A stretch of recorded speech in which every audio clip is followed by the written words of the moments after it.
Hello and welcome to Working with Miniatures. I'm Jim, and tonight we're going to be painting Justine and CO Company from the Dust 1947 Mercenaries faction. We'll primarily be using Army Painter speed paints and war paints. Let's get started.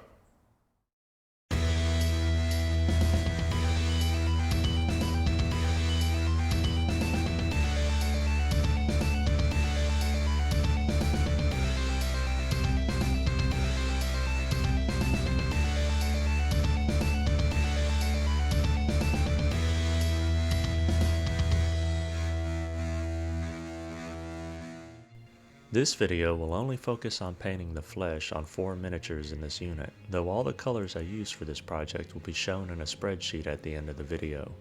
The base coat is done over 2 to 3 thin coats of paint mixed with equal parts water and allowing the paint to fully dry before applying any additional coats. I next begin applying a shadow color, again over several coats, allotting time enough for each layer to fully dry prior to applying the next. The paint is again thinned with equal parts water. Typically the water I use is either distilled that I purchase from a convenience store or purified water through a charcoal filter, which is a fancy way of saying from my refrigerator door.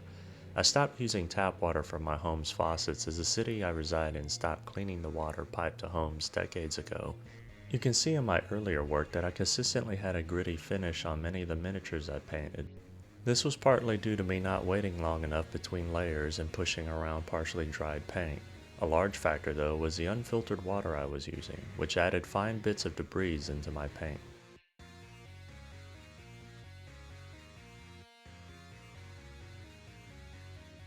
For the first highlight, I mix equal parts werewolf fur with the onyx skin base, and then I mix that with equal parts water. As in the previous steps and with every future step in this video, this is done over multiple coats while allowing time for each coat to dry prior to adding the next. Since these miniatures are being painted for warm gaming and not display, I'll be painting them as if the light source is directly overhead. Doing so means I'll have to paint a lot of highlights on all sides of the miniatures, but it'll make them look better on a table from any overhead angle. When adding these highlights, I use more stippling or dotting as opposed to actual brush strokes. I add another series of highlights following the same multiple coats with the same paint to water mixture as before, but this time covering slightly less area with each new coat.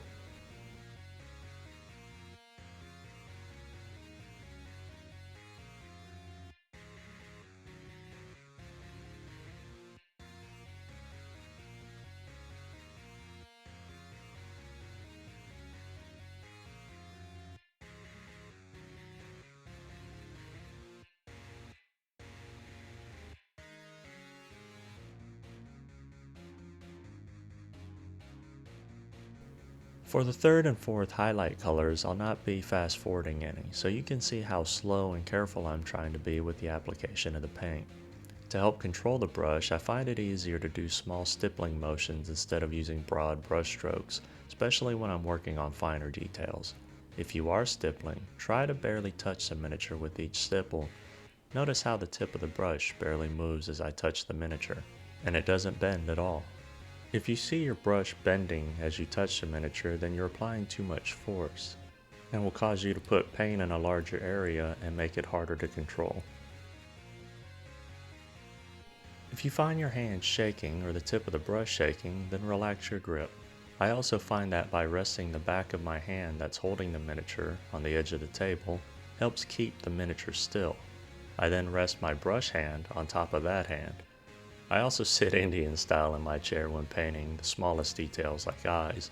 Doing so allows me to rest my elbows on my thighs to add additional stability. In the end, you just need to find your own personal way of keeping everything steady. For me, it works best if I look like I'm a damn contortionist, which my wife gets a good laugh at when she walks by.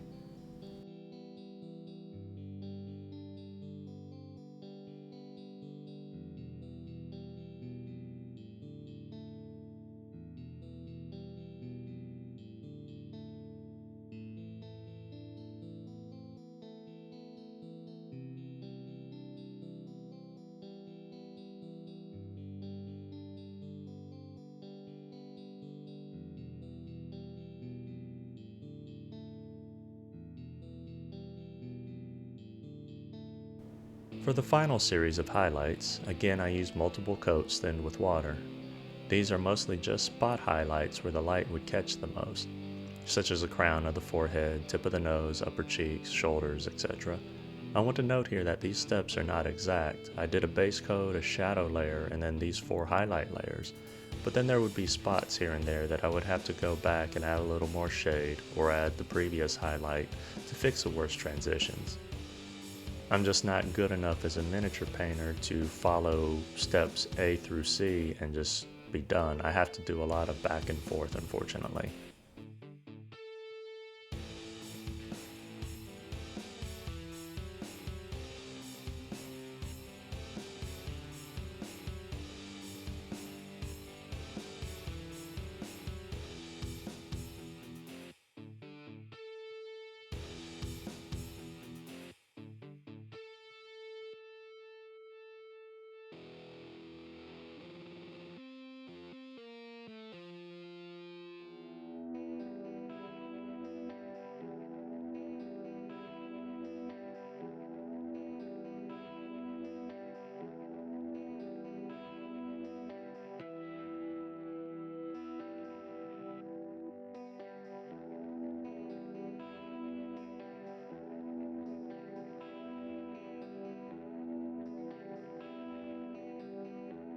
I then repeat these 6 basic steps for each miniature, going back and forth between these steps as needed.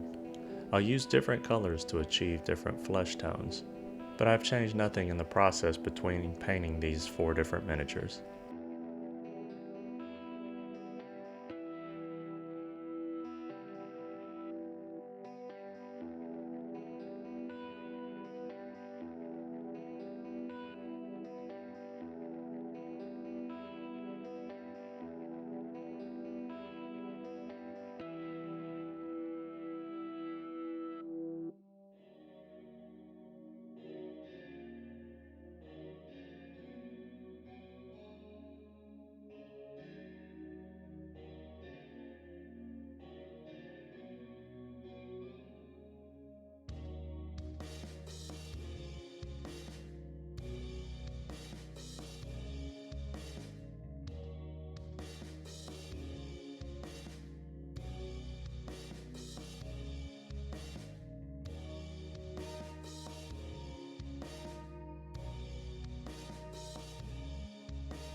This is a final result. This project took roughly 26 hours, 30 if you include the time that went into editing this video.